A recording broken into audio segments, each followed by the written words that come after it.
I've always had a knack for seeing what's coming. Goes with my line of work. Inspecting a dam or a bridge, you're looking for signs of failure years in advance. The bridge we were headed to, remote part of West Papua, that could wait 10 years for another experienced engineer. But I don't foresee everything.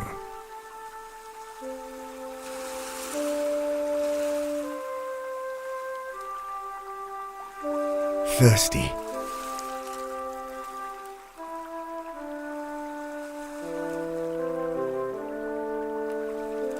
It's burning well. Don't think so.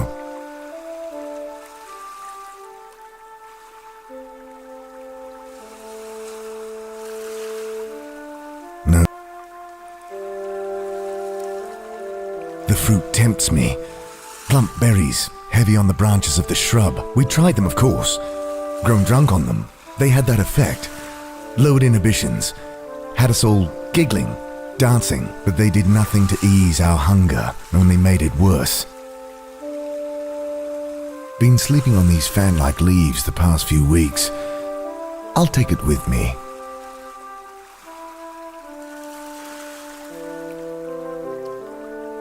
There's not much left of the engine, just one steel prop blade, hanging on by a bolt.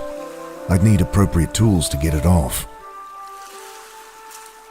I gaze at the wreck of the small plane, remembering the pilot, unconscious, the panic, Donnie grabbing the controls, pulling the nose up at the last second. An eternity ago. The trunk of the tree fern is wrapped in brown, hair-like fibers. I tear away a handful of the dry threads.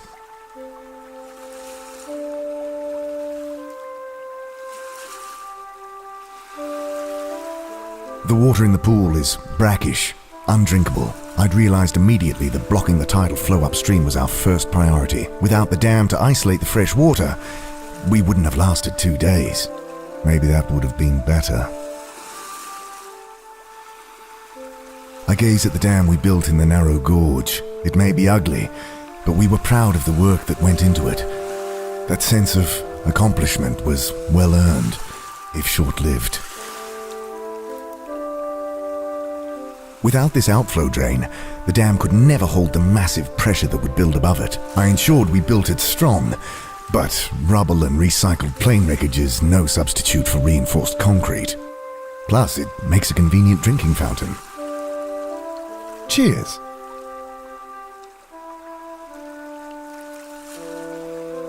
Aha! My pizza is here. Not with my bare hands.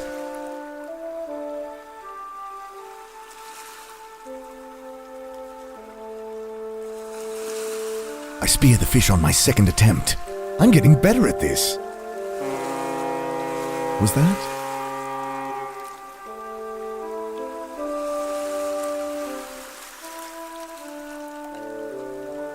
Unbelieving, I stare at the ship chugging slowly across the horizon.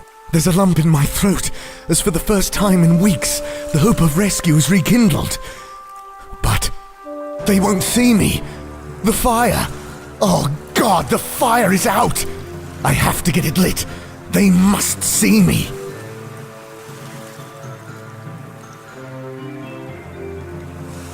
I fan the faint spark. It glows, but without tinder, doesn't catch.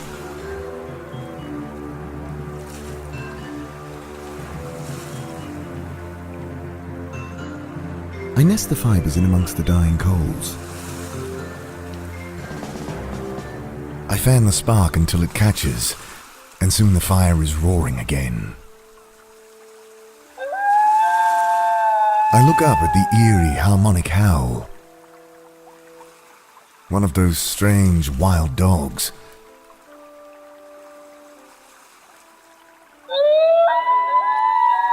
You're welcome to that fish, my friend. As long as this boat sees my fire, I should be. The dog is on me in an instant. Rancid breath hot on my face as I struggle to keep its snapping teeth from my throat. I try to kick the dog off, It moves like a snake, all wire and muscle, and it's on me again in a second. It's burning well.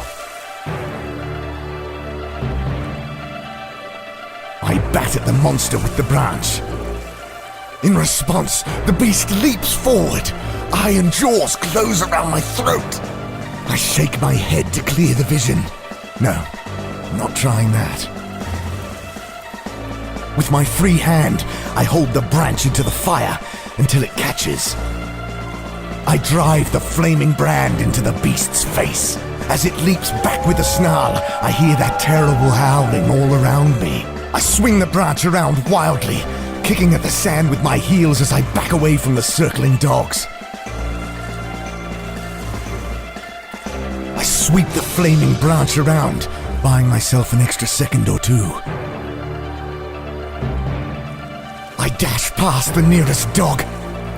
In response, the beast leaps forward. Iron jaws close around my throat. I open my eyes, banishing the vision. That wouldn't work. Think!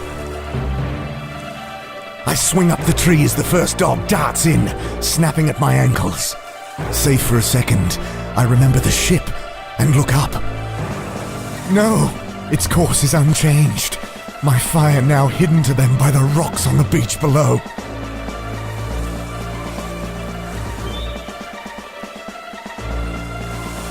No. With desperation, I thrust the burning branch into the leaves above me, and they explode into flame. With the howling of the dogs below me, and the furnace above already blistering the skin on my hands, I watch the ship sail slowly out of sight. I feel my grip weakening and shut my eyes against the pain. Through my eyelids, the fire appears as an all-consuming wave of blood, washing it all away.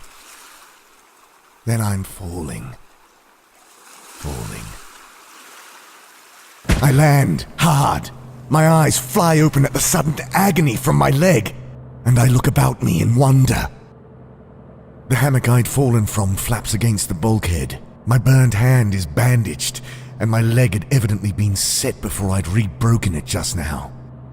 The pain has nothing to do with the tears that well in my eyes. Rescue. No. Gathering my will, I try to stand. Oh! The pain is too much, and I fall back, panting. Can't reach. They must have removed my shoe when setting my leg. I pick it up. I throw my useless shoe at the mop and succeed in knocking it over. Leaning over, I grab the mop. I snag the thin rope.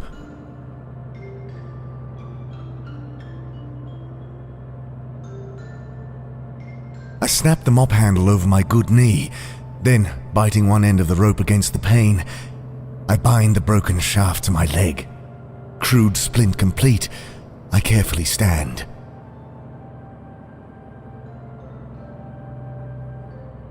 I wolf down the food. Beetroot soup, still warm, mackerel, and crusty bread. There's a bottle of what I take to be painkillers, though I can't read the label. I swallow 2 with water, no, vodka, from a tin cup, and pocket the rest. The pills leave me drowsy. I'll lie down and thank my rescuers later. I wake to voices outside the door.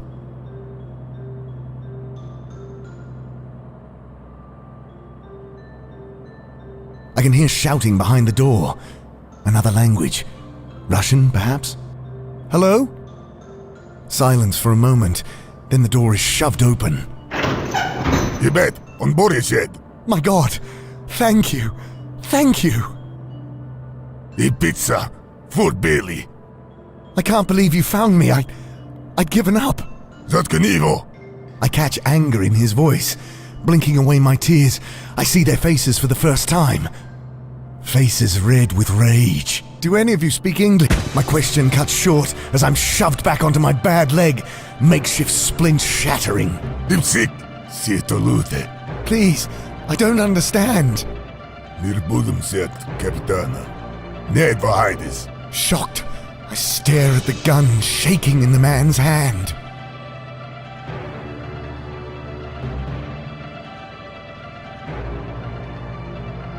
I grab the broken shaft of wood.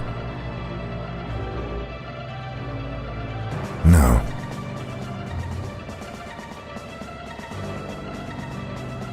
I swipe at the pistol, knocking it clear.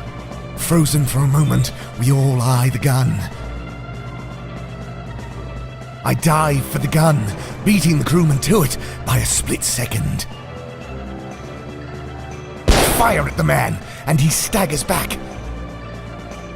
And they swarm me. One grabs the gun, thumbs back the hammer. Then, I see it all in an instant. Something else. No. I see where the hammock detached from the interior bulkhead, dumping me on the floor. Must have been hastily tied.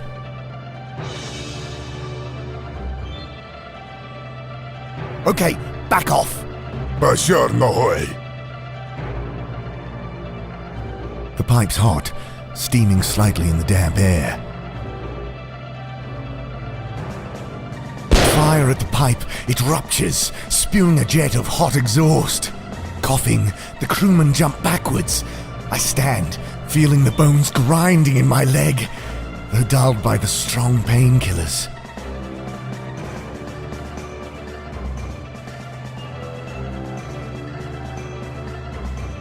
No. Don't think so.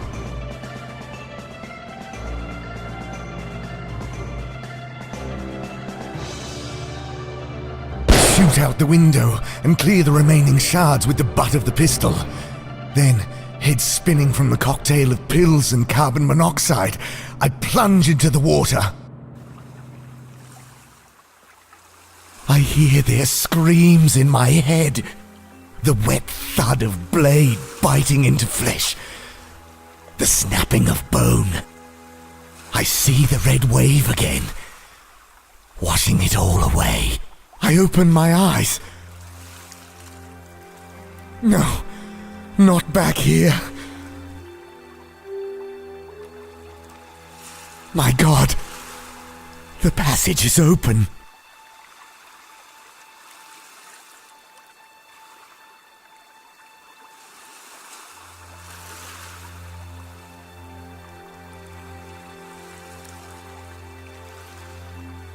Had they gone through? Is that why they attacked me? Oh God. They must have seen the old campsite. Please, no! I was free! The blood, the bodies, the madness I left behind there. I can't go back. But I must. The crew of that boat. I have to stop them. I crawl through the fuselage and out the severed tail of the aircraft.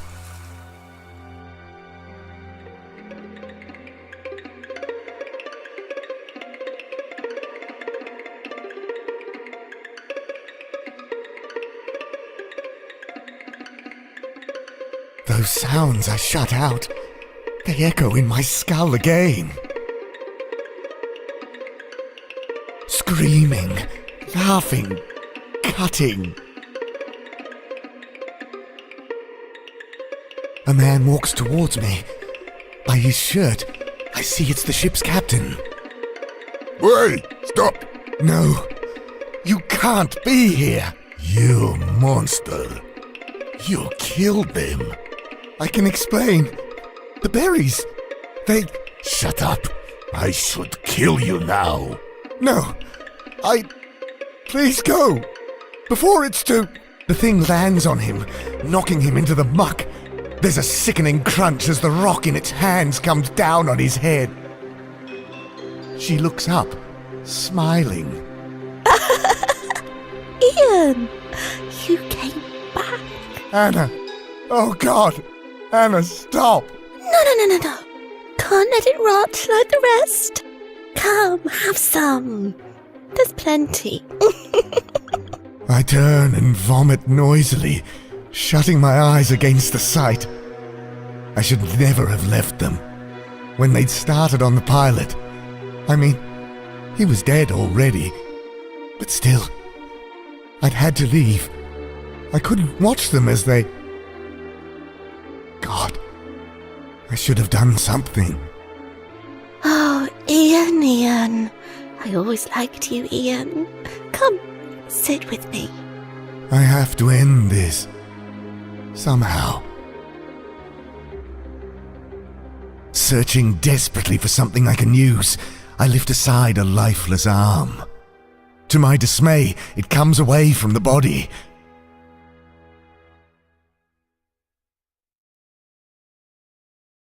I take aim and pull the trigger. Nothing but a wet click. The gun is empty. You want these? Pulling something from the jacket of the captain, she holds it up. A packet of rounds. Laughing, she tosses them behind her.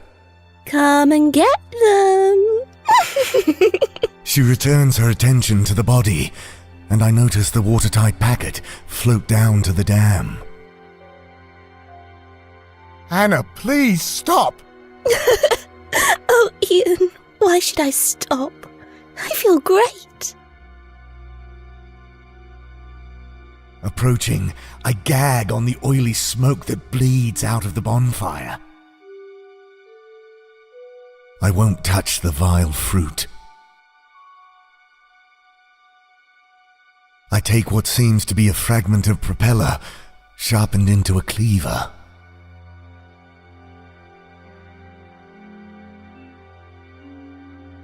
Prizing open cold fingers, I take the wrench.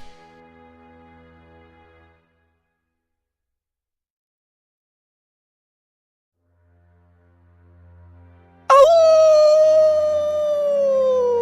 To my dismay, I hear her howl echoed by two wild dogs.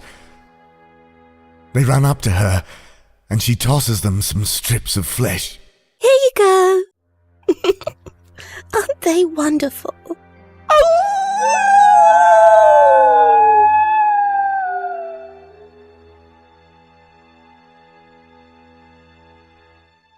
Come back, Ian. There's nowhere to go. Not taking my chances with that feral thing. I doubt I could overpower the mangy thing, even with a weapon.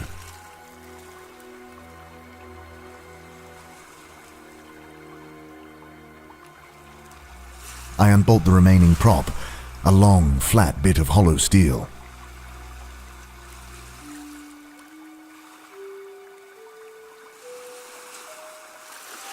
I doubt I could overpower the mangy thing.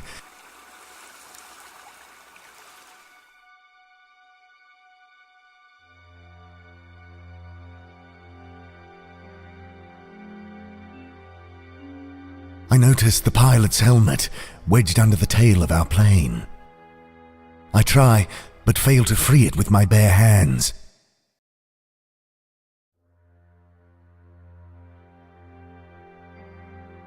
I wedge the propeller in under the helmet and push down hard, bending the prop badly in the process. The helmet comes free, and I'm greeted by the remains of the pilot's head, grinning up at me from inside.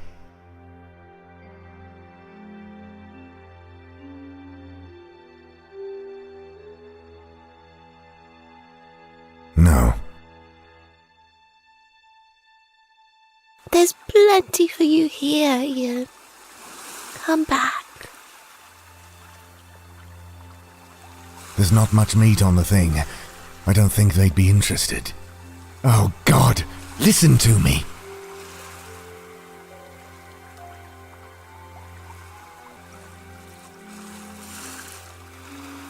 I crush some painkillers and brush it into the meat.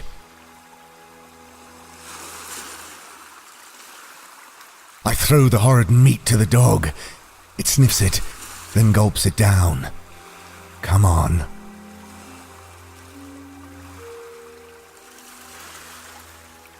I check the rope that binds some key supports. It's secure. Short of being cut, it won't come loose. Against my better judgment, I sever the rope. The dam shifts slightly, and I hold my breath. It settles, and after a quick survey, I'm confident it'll hold, providing there's no further stress.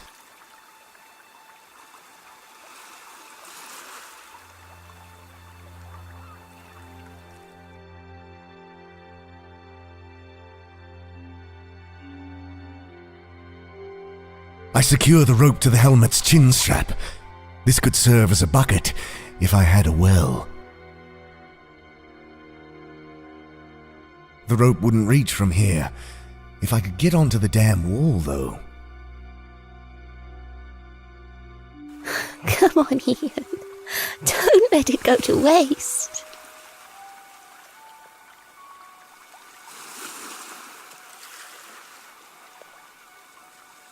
I tie on the bent propeller, making a serviceable grappling hook. The hook catches near the top of the dam. I struggle up, blood now soaking the bandage of my burnt hand. I secure the rope to the helmet's chin strap. I throw the helmet in behind the floating packet and start dragging it back towards me. I'm bringing the bucket up when I see Anna whirl around. I see what you're doing up there. She leaps cat-like up the embankment, and I fall backward in surprise. Her nails sink into my leg like talons. Come back here. Water, now red with the captain's blood, pours from the head-sized outflow drain. I can just reach the outlet.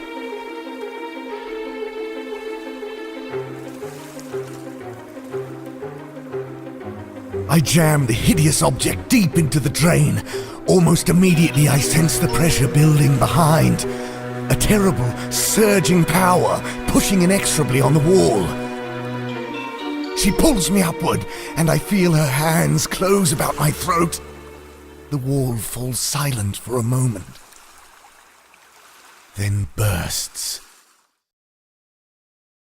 A red wave, washing it all away.